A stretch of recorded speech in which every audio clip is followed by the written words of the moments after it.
Hello everyone, কেমন আছো? চলো ব্লগটা শুরু করা যাক।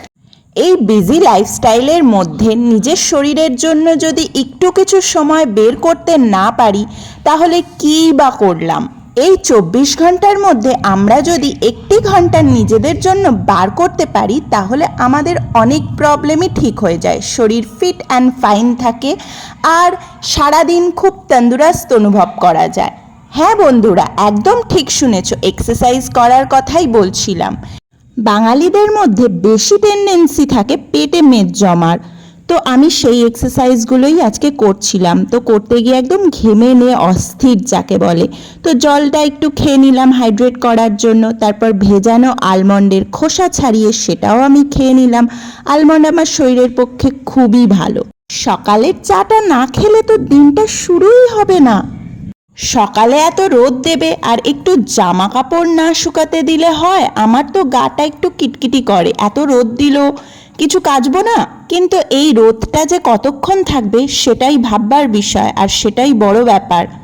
যখন তখন তো মেঘ করে আসতে পারে আর ঝমঝমিয়ে বৃষ্টি পড়তে পারে। আগের দিনেরও কিছু জামা কাপড় আজ শোকানো ছিল, সেগুলোও ভাবলাম এত রোদ দিয়েছে যখন ছাদেই মেলে দিই। দেখো কাণ্ড, বলতে বলতেই শুরু হয়ে গেল।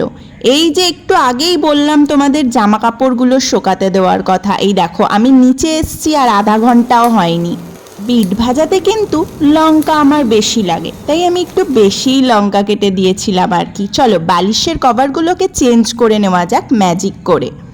ওয়াও, কি সুন্দর চেঞ্জ হয়ে গেল। এতক্ষণে আমার বিটটা ভাজা পুরোপুরি কমপ্লিট হয়ে গেছে। চলো ঝপাঝপ নামিয়ে নেওয়া যাক আর পরের কাজটা শুরু করা যাক। কিন্তু পরের কাজটা শুরু করার আগে আমি কেন হ্যান্ড গ্লাভস পরছি? দাঁড়াও তোমাদের একটা কথা বলে দিই।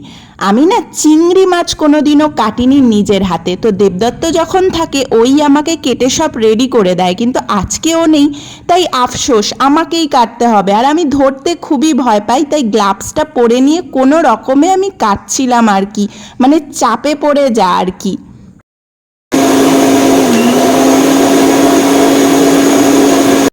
তো আজকের দিনের মতো আমার রান্না কমপ্লিট, তো টুকটাক কিছু কাজ ছিল সেগুলো করে নেওয়ার ছিল। তো আজকের মতো এই পর্যন্তই। তোমাদের সাথে দেখা হচ্ছে আমার পরের ভিডিওতে। Still then, tata by.